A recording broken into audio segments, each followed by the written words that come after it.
മെഡ്പോഡിന്റെ മറ്റൊരു ഇൻട്രസ്റ്റിംഗ് എപ്പിസോഡിലേക്ക് പ്രിയപ്പെട്ട പ്രേക്ഷകർക്ക് സ്വാഗതം. ഗവൺമെന്റ് നിർദ്ദേശിച്ച പ്രകാരമുള്ള വാക്സിനേഷനുകൾ നമ്മൾ കൊച്ചുകുട്ടികൾക്ക് എടുക്കാറുണ്ട്. മുതിർന്ന ആൾക്കാരിലും വാക്സിനേഷന്റെ ആവശ്യമുണ്ടോ? ഈ ഒരു ടോപ്പിക്കിനെ കുറിച്ച് നമ്മളോട് ഡീറ്റെയിൽ ആയിട്ട് ഡിസ്കസ് ചെയ്യാനായി ഇന്നിവിടെ എത്തിയിരിക്കുന്നത് ഡോക്ടർ ആരതി കൃഷ്ണയാണ്. മാഡം പ്രൊവിഡൻസ് ഹോസ്പിറ്റലിലെ കൺസൾട്ടന്റ് ഫിസിഷ്യനാണ്. Ma'am, welcome to the show. Thank U.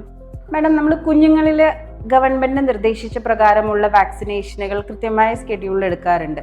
മുതിർന്ന ആൾക്കാരിലും വാക്സിനേഷന്റെ ആവശ്യകത, അതിനെക്കുറിച്ചൊന്ന് എക്സ്പ്ലെയിൻ ചെയ്യാമോ? ഒരു കുഞ്ഞ് ജനിച്ചു തുടങ്ങുന്നത് മുതൽ നമ്മൾ കൃത്യമായ ഇടവേളകളിൽ ഗവൺമെൻറ് നിർദ്ദേശിച്ചിട്ടുള്ള വാക്സിനുകൾ നൽകി വരുന്നത്. കുഞ്ഞുങ്ങൾ വളർന്ന് നമ്മളൊരു മുതിർന്ന അവസ്ഥയിലേക്ക് എത്തുമ്പോഴത്തേക്കും ഈ വാക്സിൻ ഓഫർ ചെയ്യുന്ന ഇമ്മ്യൂണിറ്റി ഉണ്ട്, അത് പതിയെ പതിയെ കുറഞ്ഞു വരാനുള്ള സാധ്യതയുണ്ട്. എല്ലാ വാക്സിനുകൾക്കും അത് ബാധകമല്ല. അത് ബാധകമായിട്ടുള്ള വാക്സിനുകൾ നമ്മൾ മുതിർന്ന അവസ്ഥയിൽ, അതായത് അഡൽട്ടായി കഴിയുമ്പോൾ നൽകേണ്ടതായിട്ട് വരും.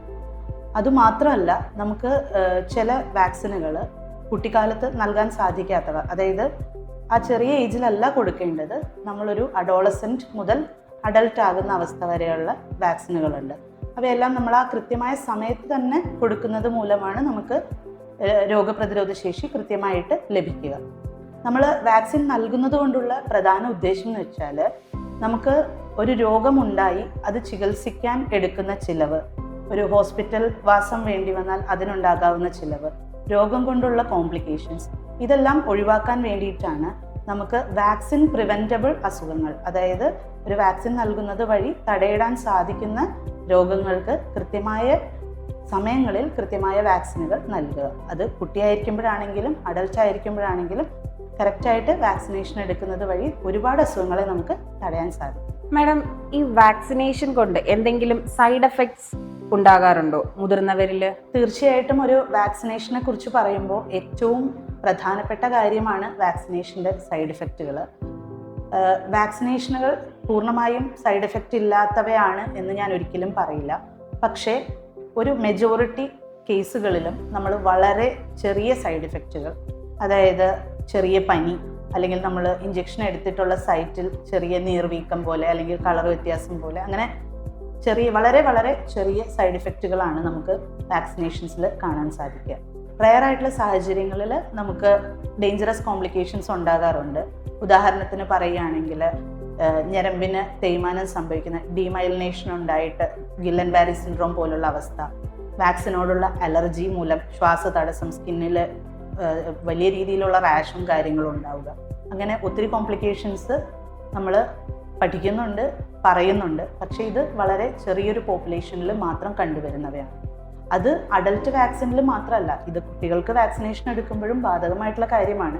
പക്ഷേ നമ്മൾ റിസ്ക് വേഴ്സസ് ബെനിഫിറ്റ്, അതായത് വാക്സിൻ കൊണ്ടുള്ള ഉപയോഗങ്ങളും വാക്സിന് തടയിടാൻ പറ്റുന്ന മാരകമായിട്ടുള്ള അസുഖങ്ങളെയും കൺസിഡർ ചെയ്യുമ്പോൾ ചെറിയൊരു ശതമാനം ആളുകളിൽ ഉണ്ടാക്കുന്ന റിസ്ക് നമ്മൾ മാറ്റി നിർത്തിക്കൊണ്ടാണ്, അല്ലെങ്കിൽ അതിനെ ഒഴിവാക്കിക്കൊണ്ടാണ് നമ്മൾ ഈ വാക്സിനേഷനുകളെല്ലാം നൽകുന്നത്. ഒരിക്കലെങ്കിലും ഏതെങ്കിലും ഒരു വാക്സിനോട് അലർജി ഉള്ളവർക്ക് അതേ കോമ്പണൻറ്റ് അടങ്ങിയ വാക്സിനുകൾ പിന്നീട് നൽകാതിരിക്കുക. അങ്ങനെ എന്തെങ്കിലും ഒരു കോംപ്ലിക്കേഷൻ ഉണ്ടെങ്കിൽ നമ്മൾ ഒരു ഹോസ്പിറ്റലിൻ്റെ സഹായം തേടുകയും അത് കൃത്യമായി ചികിത്സിക്കുകയും ചെയ്യുക. ഇതൊക്കെയാണ് നമുക്ക് അത്തരം സാഹചര്യങ്ങളിൽ ചെയ്യാൻ സാധിക്കുന്നത്.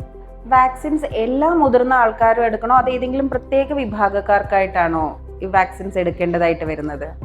നമ്മൾ വാക്സിനേഷൻ്റെ കാര്യം വരുമ്പോൾ, ഇപ്പോൾ ഓരോ വാക്സിനുകൾക്കും ചില ഗ്രൂപ്പുകളിൽ പ്രത്യേക ആവശ്യകതകളുള്ളവരുണ്ട്. അവർക്ക് നമ്മൾ തീർച്ചയായിട്ടും നൽകേണ്ട ചില വാക്സിനുകളുണ്ട്. അത് യാതൊരു കാരണവശാലും ഒഴിവാക്കരുത് എന്നുള്ളതാണ് ഒരു നിർദ്ദേശമായിട്ട് എനിക്ക് മുമ്പിൽ വെക്കാനുള്ളത്. ഉദാഹരണത്തിന്, നമുക്ക് human papilloma virus vaccine, HPV vaccine, ഇത് നമ്മൾ അഡോളസൻ്റ് ആയിട്ടുള്ള കുട്ടികളിൽ നൽകുന്നതാണ്. HPV വാക്സിൻ നമ്മൾ 9 വയസ്സിന് ശേഷം നമുക്ക് എടുത്തു കൊടുക്കാവുന്ന വാക്സിനാണ്. അതൊരു 26 വയസ്സ് വരെയാണ് നമ്മുടെ ഗവൺമെൻറ് നിർദ്ദേശിക്കുന്നത്. അപ്പോൾ അത് ആ ഒരു പീരീഡിലാണ് നമ്മൾ എടുത്തു കൊടുക്കേണ്ടത്. അതിൻ്റെ ഉദ്ദേശം വളരെ സിമ്പിളാണ്. അതായത് ഒരു വ്യക്തി അവരുടെ സെക്ഷൽ ആക്ടിവിറ്റി തുടങ്ങുന്നതിന് മുൻപ് തന്നെ നമ്മൾ ഹ്യൂമൻ പാപ്പിലോമ വൈറസ് വാക്സിൻ എടുക്കണം എന്നുള്ള ഒരു കോൺസെപ്റ്റിലാണ് നമ്മളത് ചെയ്യുന്നത്. HPV വാക്സിൻ പ്രിവെൻറ്റ് ചെയ്യുന്നത് ജനൈറ്റൽ വാർഡ്സ് പോലുള്ള അസുഖങ്ങൾ, അതായത് സെക്ഷലി ട്രാൻസ്മിറ്റഡ് ആവുന്ന ഒരു അസുഖമാണ്. ഏനൽ ക്യാൻസറുകൾ, ഈ HPV വൈറസ് മൂലമുണ്ടാവുന്ന ചില ക്യാൻസറുകളുണ്ട്, ഏനൽ ക്യാൻസർ, അതുപോലെ cervical cancer, throat cancer, oral cancer, അങ്ങനെ വരുന്ന ഒരുപാട് ക്യാൻസറിന് എതിരെയുള്ള ഒരു വാക്സിൻ കൂടെ ആയിട്ടാണ് നമ്മൾ HPV വാക്സിനെ കൺസിഡർ ചെയ്യുന്നത്. അത് നമ്മൾ ആ ഒരു പ്രത്യേക ഏജ് ഗ്രൂപ്പിൽ 9 വയസ്സ് മുതൽ 26 വയസ്സ് വരെ പ്രായമുള്ളവരിലാണ് കൊടുക്കുന്നത്. അതിനുശേഷം നൽകുന്നതിന് ഇന്ത്യ ഗവൺമെൻറ് പ്രത്യേകിച്ച് അപ്രൂവലുകൾ തന്നിട്ടില്ല. എങ്കിൽ പോലും US FDA നമുക്ക് അപ്രൂവലുകൾ തന്നിട്ടുണ്ട്. പക്ഷെ നമ്മുടെ രാജ്യത്ത് നമ്മളൊരു 26 വയസ്സിനകത്ത്, അതായത് അവർ സെക്ഷലി ആക്റ്റീവ് ആവുന്നതിന് മുമ്പ് തന്നെ കുട്ടികളിലത് അഡ്മിനിസ്റ്റർ ചെയ്യുന്ന വാക്സിനായിട്ടാണ് എടുക്കുന്നത്. പിന്നെ മറ്റൊരു വിഭാഗക്കാരെന്ന് പറഞ്ഞാൽ നമ്മളിപ്പം സ്ഥിരമായി അസുഖങ്ങൾ ഉണ്ടായിക്കൊണ്ടിരിക്കുന്ന ആൾക്കാർ, പ്രമേഹ രോഗികൾ, അല്ലെങ്കിൽ ഹൃദ്രോഗമുള്ളവർ, COPD, ആസ്മ, അങ്ങനെയുള്ളവർ. അതായത് പെട്ടെന്നൊരു ഇൻഫെക്ഷൻ വന്നാൽ അവരുടെ മൊത്തം ജീവിതാവസ്ഥയും മോശമാകാൻ സാധ്യതയുള്ള ആളുകൾ വാക്സിൻ പ്രിവെൻറ്റബിൾ ഡിസീസസിനെതിരായിട്ടുള്ള ഈ വാക്സിനേഷൻസ് കൃത്യമായിട്ട് എടുക്കണം എന്നുള്ളതാണ് സജഷൻസ്. ഉദാഹരണത്തിന് ഇപ്പോൾ ആസ്മ, COPD രോഗമുള്ളവരാണെങ്കിൽ നമ്മൾ വർഷാവർഷമുള്ള ഫ്ലൂ വാക്സിനുകൾ എടുക്കുന്നത് നല്ലതായിരിക്കും. അത് ഇന്ന ഏജ് ഗ്രൂപ്പ് കൺസിഡർ ചെയ്യേണ്ട കാര്യമില്ല ആനുവൽ ഫ്ലൂ വാക്സിൻ എടുക്കാൻ. നമുക്ക് ആസ്മയുള്ളൊരു രോഗിയാണ്, അവർക്ക് എല്ലാ വർഷവും ഫ്ലൂ കാരണം ഒരു എക്സസർബേഷന്, അതായത് ആ രോഗം മോശമാവാനുള്ളൊരു സാധ്യത ഉണ്ടെങ്കിൽ അവർക്ക് നമുക്ക് ഫ്ലൂ വാക്സിൻ നൽകാവുന്നതാണ്. അതുപോലെ COPD രോഗാവസ്ഥയുള്ളവർ, ബ്രോങ്കിക്ടാസിസ്, അങ്ങനെ ലങ്സിന് കേടുപാട് വരുന്ന അസുഖമുള്ള എല്ലാവരും തന്നെ ഈ ഫ്ലൂ വാക്സിനും, അതുപോലെ തന്നെ മറ്റൊരു പ്രധാനപ്പെട്ട വാക്സിനാണ് ന്യൂമോകോക്കൽ വാക്സിൻ. ഇത് രണ്ടും നമ്മൾ ഇത്തരം ആളുകളിൽ കമ്പൽസറി ആയിട്ട് തന്നെ എടുക്കാൻ നിർദ്ദേശിക്കാറുണ്ട്. ഹൃദ്രോഗമുള്ളവരിൽ നമ്മൾ വാക്സിൻസ് നിർദ്ദേശിക്കാറുണ്ട്.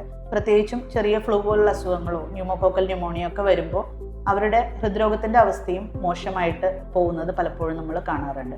അപ്പം അങ്ങനെയുള്ള രോഗികളിലും നമ്മൾ കൃത്യമായ ഇടവേളകളിൽ തന്നെ വാക്സിൻസ് നിർദ്ദേശിക്കാറുണ്ട്. അപ്പോൾ മറ്റ് അസുഖങ്ങളാൽ ബുദ്ധിമുട്ട് അനുഭവിക്കുന്നവർ കൃത്യമായിട്ട് തന്നെ വാക്സിനുകൾ എടുക്കണം എന്നുള്ളതാണ് നമ്മൾ നിർദ്ദേശിക്കാറുള്ളത്. ഇതൊന്നും പെടുന്നില്ല എന്നുണ്ടെങ്കിൽ 60 വയസ്സിന് ശേഷം നമ്മൾ എൽഡർലി കാറ്റഗറി ആയി വരുമ്പോഴത്തേക്കും ഈ വാക്സിനുകളെല്ലാം കൺസിഡർ ചെയ്യുന്നത് നല്ലതായിരിക്കും. മാഡം, ഇപ്പോൾ HPV വാക്സിനെ കുറിച്ച് പറഞ്ഞല്ലോ, അതുപോലെ ക്യാൻസറിനെ തടയുന്ന വാക്സിനുകളുണ്ടോ? തീർച്ചയായിട്ടും. നമുക്ക് ക്യാൻസർ എന്ന് പറയുന്ന ഒരു വലിയൊരു ഗ്ലോബൽ ത്രെട്ട്, അതിന് ഒരുപാട് റിസ്ക് ഫാക്ടേഴ്സ് ഉണ്ട്. അതിൽ കുറേയൊക്കെ നമ്മളുടെ നമുക്ക് കേട്ട് പരിചയമുള്ള കുറേ കാര്യങ്ങളുണ്ട്. റേഡിയേഷൻ എക്സ്പോഷറുകൾ, അല്ലെങ്കിൽ എന്തെങ്കിലും ഒരു ട്രോമയാകാം. അതുപോലെ തന്നെ ഒരു പ്രധാനപ്പെട്ട റിസ്ക് ഫാക്ടറാണ് ചിലതരം ഇൻഫെക്ഷനുകൾ, പ്രത്യേകിച്ചും ചില വൈറൽ ഇൻഫെക്ഷൻ. ഉദാഹരണത്തിന് പറയുകയാണെങ്കിൽ എപ്സ്റ്റീൻ ബാർ വൈറസിൻ്റെ ഇൻഫെക്ഷൻ നമുക്ക് എപ്പോഴെങ്കിലും കിട്ടിയിട്ടുള്ളത് വഴി നമുക്ക് ബ്ലഡ് ക്യാൻസറുകൾ അല്ലെങ്കിൽ ലിംഫോമ പോലുള്ള അസുഖങ്ങൾ നമ്മൾ കണ്ടുവരാറുണ്ട്. അതുപോലെ തന്നെ HPV വൈറസ്, നമ്മൾ പറഞ്ഞു ഹ്യൂമൻ പാപ്പിലോമ വൈറസ്, വളരെ സിമ്പിൾ എന്ന് നമ്മൾ വിചാരിക്കുന്ന ആ ഒരു വൈറസ് കാരണം ഒരുപാട് ക്യാൻസറുകളുടെ ഒരു റിസ്ക് ഫാക്ടറാണ്. ഞാൻ നേരത്തെയും പറഞ്ഞിരുന്നു, ഓറൽ ക്യാൻസർ, ജെനൈറ്റൽ ക്യാൻസർ, അതുപോലെ സെർവൈക്കൽ, ഏനൽ, അങ്ങനെയുള്ള ഒരുപാട് ക്യാൻസറുകൾക്ക് കാരണമാവുന്നതാണ് HPV വാക്സിൻ.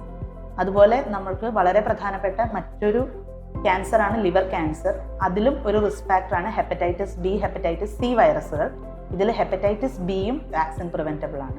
അപ്പം നമുക്ക് എല്ലാ ക്യാൻസറിനും ഒരു വൈറൽ റിസ്ക് ഫാക്ടർ ഉണ്ടാവില്ല, പക്ഷെ വൈറൽ റിസ്ക് ഫാക്ടറുള്ള ചില ആളുകളെങ്കിലും നമുക്ക് തടഞ്ഞു നിർത്താൻ സാധിക്കും. അതുകൊണ്ടിട്ടാണ് നമ്മൾ ആ റിസ്ക് ഫാക്ടർ ഉള്ള ഏജ് ഗ്രൂപ്പിൽ വാക്സിൻ കൊടുക്കുന്നത്. അതിലൊന്നാണ്, ഏറ്റവും പ്രധാനപ്പെട്ടതാണ് HPV വാക്സിൻ. അതുപോലെ തന്നെ പ്രധാനപ്പെട്ടതാണ് ഹെപ്പറ്റൈറ്റിസ് B വാക്സിൻ. കാരണം ഹെപ്പറ്റൈറ്റിസ് B പ്രിവെൻറ്റ് ചെയ്യുന്നത് വഴി ക്രോണിക് ലിവർ ഡിസീസ്, അതായത് ലിവറിൻ്റെ മോശമായ അവസ്ഥകളിലേക്കും ലിവർ സിറോസിസിലേക്കും പോകുന്നതും ലിവറിൻ്റെ ക്യാൻസർ സംബന്ധമായിട്ടുള്ള കണ്ടീഷനുകളും ഒഴിവാക്കാനായിട്ട് ഒരു പരിധിവരെ നമുക്ക് സാധിക്കും.